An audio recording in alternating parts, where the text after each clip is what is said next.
இப்போ இதை ஒரு ஃபேக்டரைஸ் சம் பார்க்க போகிறோம். இந்த பாலினாமியல் 9x² + 12xy + 4y², இதோட ஃபேக்டரைசேஷன் பண்ணும்போது ஃபேக்டர்ஸ் கண்டுபிடிக்கிறோம். இது எப்படி பண்ணுறோன்னா, ஃபஸ்ட்டு டேர்மோட கோஎஃபிஷியன்ட்டும் லாஸ்ட் டேர்மோட கோஎஃபிஷியன்ட்டையும் ஃபஸ்ட்டு நம்ம மல்டிப்ளை பண்ணிக்கிறோம். ஃபஸ்ட் டேர்ம் என்ன 9x², இதோட coefficient 9. So 9 into last term என்ன y², இதோட கோஎஃபிஷியன்ட் 4.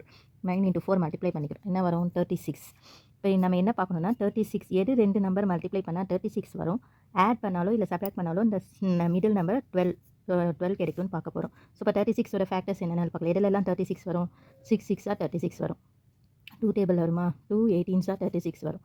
3 டேபிளில் 3 12 36 வரும். 4 டேபிளில் 9 டைம்ஸ் வரும்.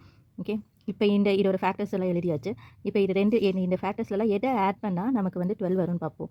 6 + 6 12 வருது. ஓகே, மற்ற எதுவுமே வந்து ஆட் பண்ணால் 12 வராது. ஸோ இது மட்டும்தான் வந்து நம்ம எடுத்துக்க முடியும். ஸோ இப்போ இந்த 12xy வந்து 6 தான் நம்ம பிரிச்சுக்கிறோம்.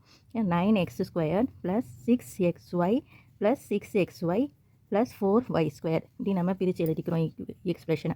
இப்போ என்ன பண்ணுறோம்? ரெண்டாக நம்ம குரூப் பண்ணிக்கும். இப்போ இந்த 9 ஃபஸ்ட் குரூப்பில் வந்து இப்போ காமன் டேர்ம்ஸை வெளியில் எடுக்க போகிறோம். இப்போ இதை பார்த்தீங்கன்னா 9x² + 6xy, 9 6 ரெண்டுமே மல்டிபிள் ஆஃப் 3 தானே. ஸோ நம்ம வந்து அதில் 3 காமனாக வெளியே எடுத்துக்கிறோம்.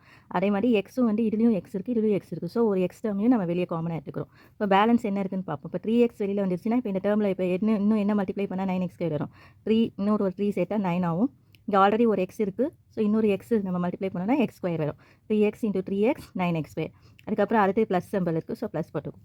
இப்போ 6xyல 3x ஆல்ரெடி வெளியில் இருக்குது. ஸோ என்ன மல்டிப்ளை பண்ணால் 6xy ஆகும்? 3 2s are 6. So 2x already இருக்குது. ஸோ y மட்டும்தான் நமக்கு வேணும். ஸோ 3x + 2y, இது குரூப் வந்துச்சு. இப்போ அடுத்து நடுவில் என்ன இருக்குது? ப்ளஸ். ஓகே, இப்போ 6xy + 4y² இது ரெண்டுத்துலேயும் எது காமனாக எடுக்கலாம்? இப்போ 6 4 ரெண்டுமே 2ஓட மல்டிப்பிளாக இருக்குது. ஸோ நம்ம 2 வெளியில் எடுத்துக்கலாம். இப்போ 2 வெளியில் எடுத்துட்டா இப்போ என்ன 6xy வேணும்னா என்ன மல்டிப்ளை பண்ணுவோம்? இப்போ மீதி 3 போட்டால் 2 3s are 6. ஸோ 3 இதில் வந்து y டேர்மும் காமனாக இருக்குது. ஸோ நான் y-யும் காமனாக எடுத்துக்கலாம். ஓகே, ஸோ இப்போ ஒரு y வெளியில் எடுத்துட்டோம். இப்போ இங்கே y ஆல்ரெடி வெளியில் எடுத்துட்டு இப்போ x மட்டும்தான் இருக்குது. So 3x.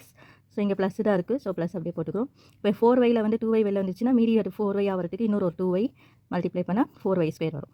இப்போ குரூப் பண்ணி காமன் டேர்ம்ஸ் எடுத்தாச்சு. இப்போ என்ன பண்ணுறோம்? 3x + 2y 3x + 2y ரெண்டும் சேம் தானே. ஸோ அதை ஒரு டைம் ஒரு இதுவாக எழுதி ஃபேக்டராக எழுதிக்குவோம். இதில் காமனாக எடுத்து வெளியில் இருக்கிறத அது ஒரு ஃபேக்டராக எழுதிக்குவோம் சேர்த்து. அவ்வளோ 3x + 2y அவ்வளோ ரைட்டாக அதோட ஃபேக்டர்ஸ். இதை வந்து 2 வாட்டி 3x + 2y 3x + 2y அதனால அதை நம்ம 3x + 2y ஹோல் ஸ்கொயர்னு எழுதிக்கலாம்.